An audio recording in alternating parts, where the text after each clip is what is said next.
Welcome, fashion folks! As with all the decades, different styles were true to different groups of people.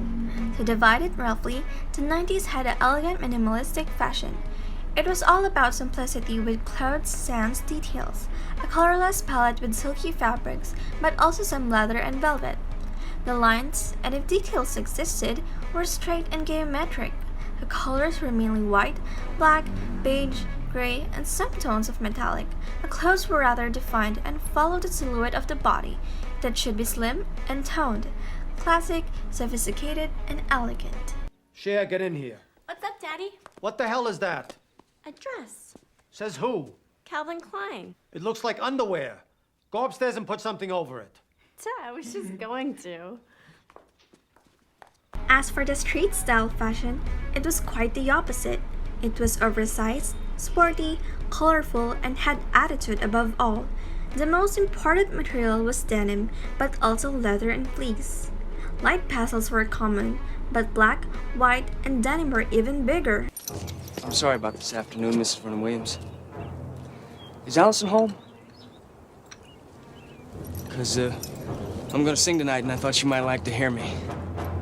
In the center of the street style look was t-shirts with prints and oversized sweaters in bold colors. Bomber jackets were a thing as well, and same for the boots. Not to forget, the 90s were the first proper decade where sneakers got a major fashion status. A third style one can define is the schoolgirl style. Yup, I'm talking plaid, crop tops, high-waisted skirts, knee socks, and blazers. I don't know why Dion's going out with a high school boy. They're like dogs. You have to clean them and feed them, and they're just like these nervous creatures that jump and slobber all over you. Ew! Get off of me! Ugh, as if! Not to forget, turtlenecks and also denim overalls if going for the leisure style. The style lands somewhere between elegant and street style. A 90s perspective on the 1960s style with short lengths and high socks substituting for the A-line dress and knee-high boots. As for a more elegant style, slip dresses, blazers with matching miniskirts and long coats were common. Often sans prints, houndstooth, some dots and funky prints were popular too. Even though we already had seen a classic set for office wear as early in the 1930s and definitely in the 1980s, the office set of blazer and pencil skirt as we know it today emerged from this decade. A basic blazer in a neutral shade hitting the hips and a matching pencil skirt hitting the knees and matching shoes. That setup is a still common go-to for people who work in an office environment. The elegant life had a lot in common with the 1980s empowered and elegant women with blazers, turtlenecks, gloves, and gold details, catching a vibe similar to the elegance of Paris's fashion and Chanel. Next up, fads from the 1990s that didn't last. I suspect that if we had the chance, any one of us would jump at the opportunity to revisit the 90s for a little while.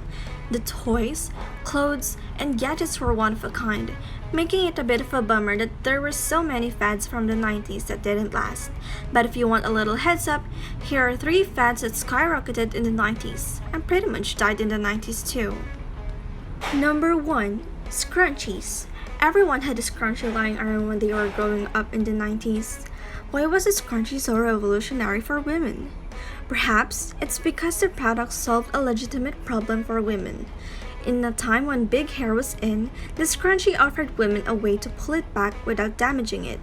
Unlike standard rubber bands, while taking basic hair ties to the next level, people loved them because they wouldn't crease the hair.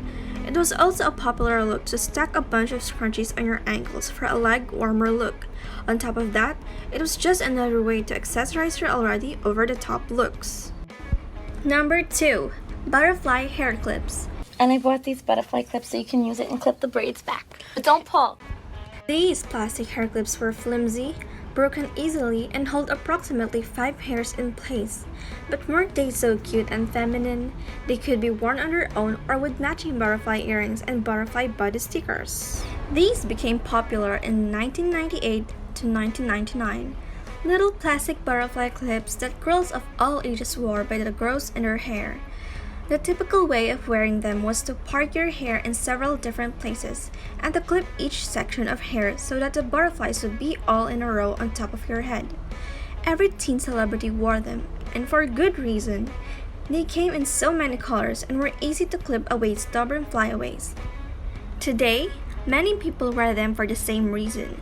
They're subtle, yet add that certain zing to your look. Bonus points, stack them row by row and make it look like a headband. Now that's a banger! Number 3. Platform shoes. The platform shoes made a comeback in the 90s. First hitting the runway at the Vivienne Westwood shoe, they became popularized by international girl group sensation, the Spice Girls. Yo, I'll tell you what I want, what I really, really want. So tell me what you want, what you really, really want. I'll tell you what I want, what I really, really want. So tell me what you want, what you really, really want. I wanna really, really, really wanna zig a zig. The right pair of platform shoes can literally elevate your look, giving you up to an extra 2 inches of your height over single sole heels and soaring confidence to match. The stacked sole delivers height with less stress on the ball of the foot as well. It's not quite a sneaker, but as heels go, it's relatively comfortable. Platform sneakers became a go-to, and also responsible for more than a few sprained ankles in gym classes. And that's all for the video. I hope you enjoyed it, and make sure to give a thumbs up. Goodbye!